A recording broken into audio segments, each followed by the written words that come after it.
Livro Fonte Viva, do Espírito Emmanuel, Médium Francisco Cândido Xavier. Capítulo 135. Desculpa sempre. Se perdoardes aos homens as suas ofensas, também vosso Pai Celestial os perdoará. Jesus, Evangelho de Mateus, capítulo 6, versículo 14. Por mais graves te pareçam as faltas do próximo, não te detenhas na reprovação. Condenar é cristalizar as trevas, opondo barreiras ao serviço da luz. Procura nas vítimas da maldade algum bem com que possas soerguê-las, assim como a vida opera o milagre do reverdecimento nas árvores aparentemente mortas. Antes de tudo, lembra quão difícil é julgar as decisões das criaturas em experiências que divergem da nossa. Como refletir, apropriando-nos da consciência alheia, e como sentir a realidade usando um coração que não nos pertence? Se o mundo hoje grita alarmado em derredor dos teus passos, faze silêncio e espera. A observação justa é impraticável quando a neblina nos cerca.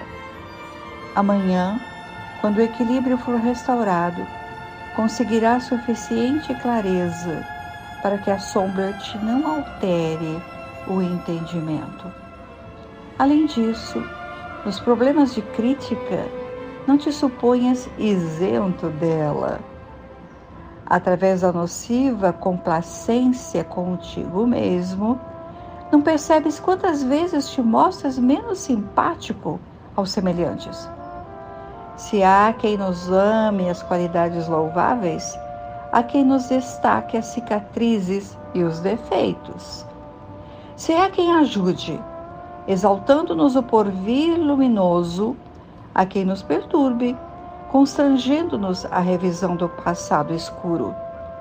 Usa, pois, a bondade e desculpa incessantemente.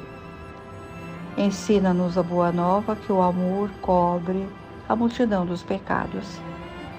Quem perdoa, esquecendo o mal e avivando o bem, recebe do Pai Celestial, na simpatia e na cooperação do próximo, o alvará da libertação de si mesmo, habilitando-se a sublimes renovações.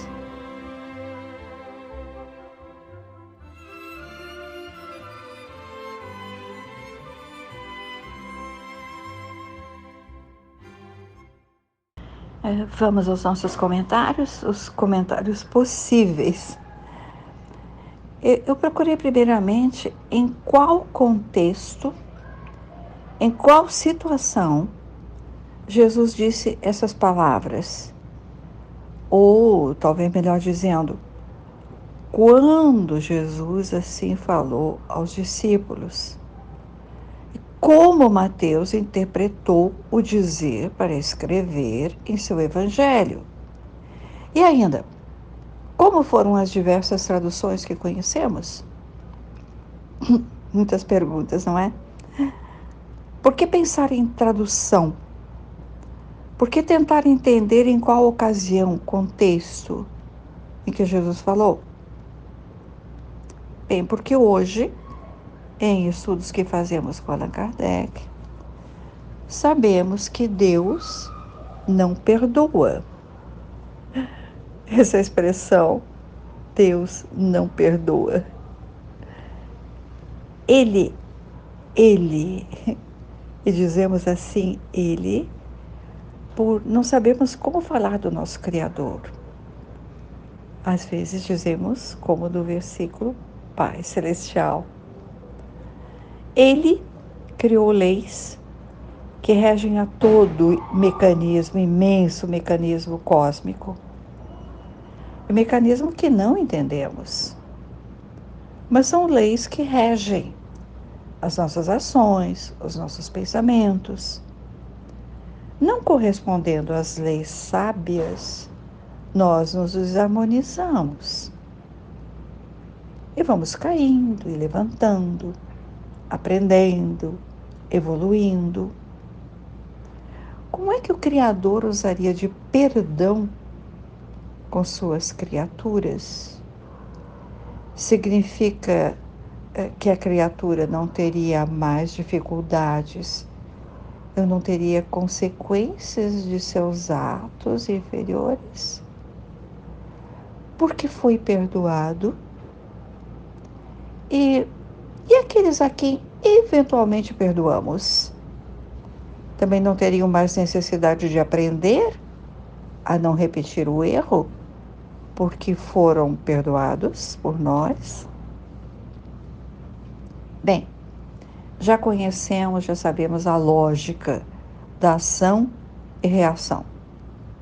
E vamos tentar compreender as expressões enunciadas e traduzidas há mais de 2000 anos.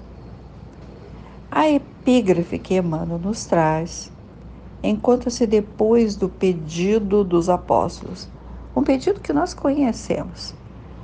Senhor, ensina-nos a orar.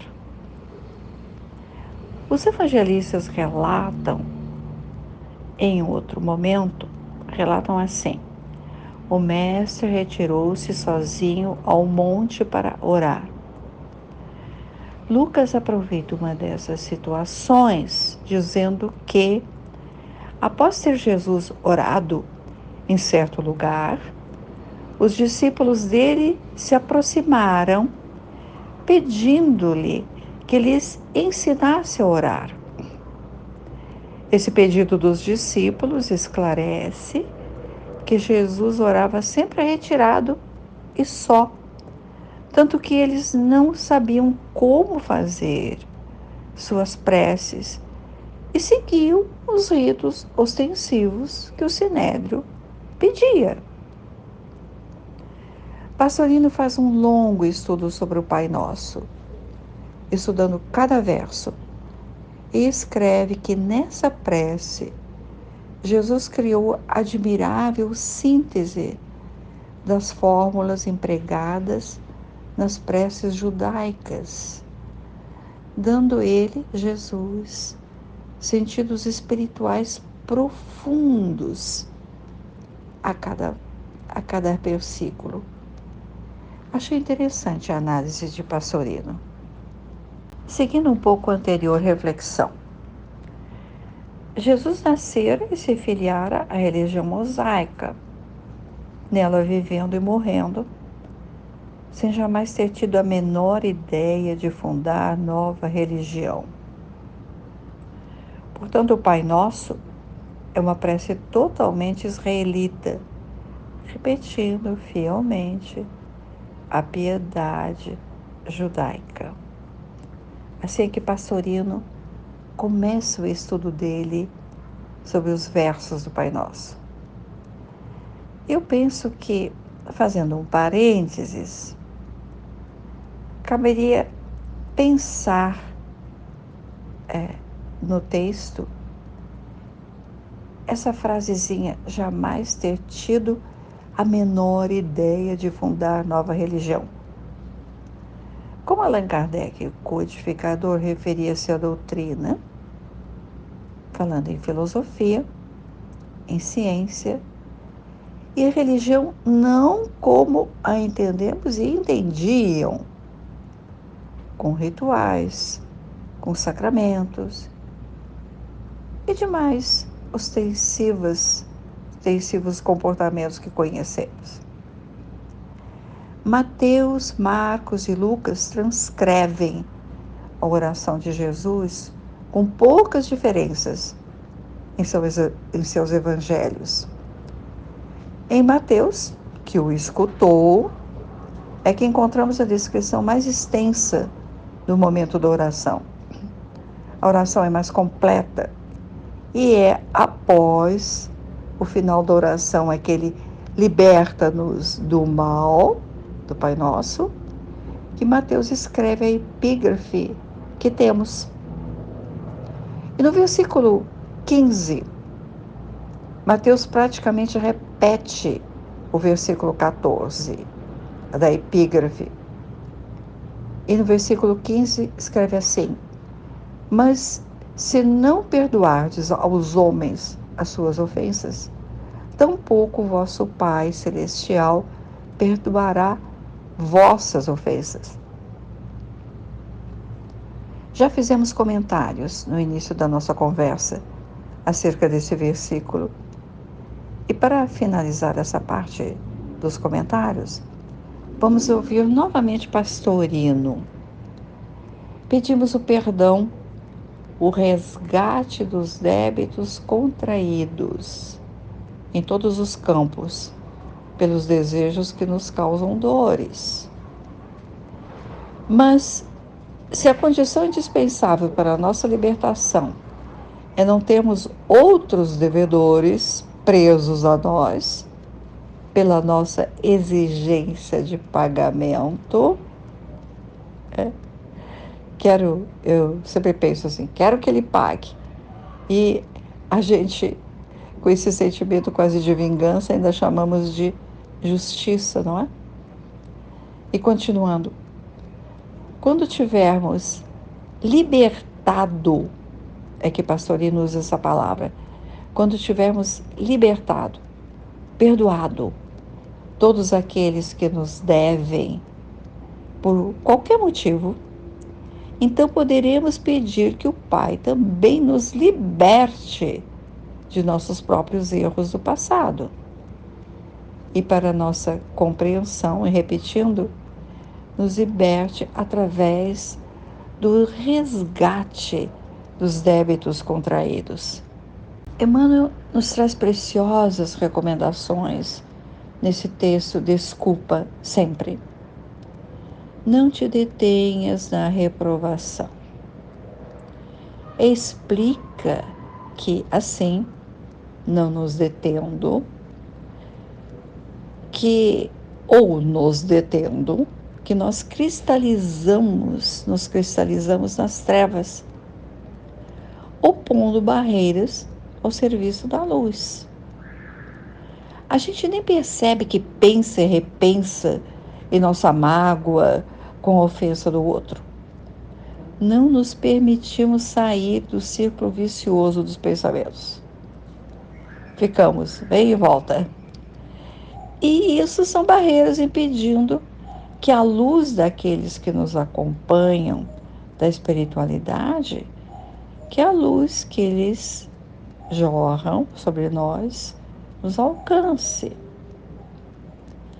E que sensibilidade de Emmanuel escrever que quando procuramos algum bem naquele que nos ofendeu, estamos colaborando para o reerguimento do outro.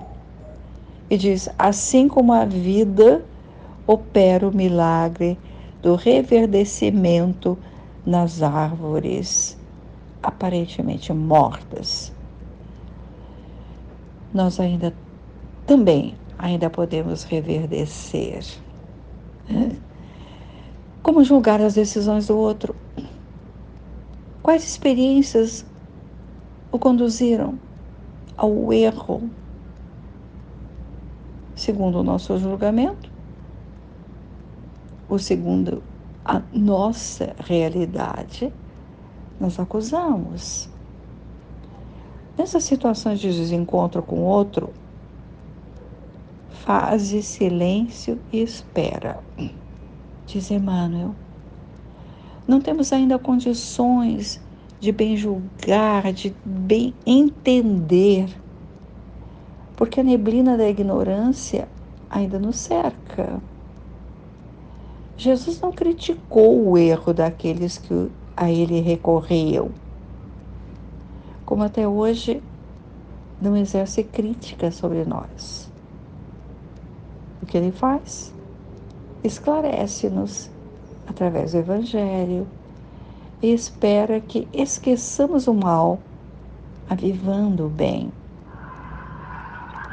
Emmanuel traz um ponto de reflexão que nós com certeza já percebemos em nós.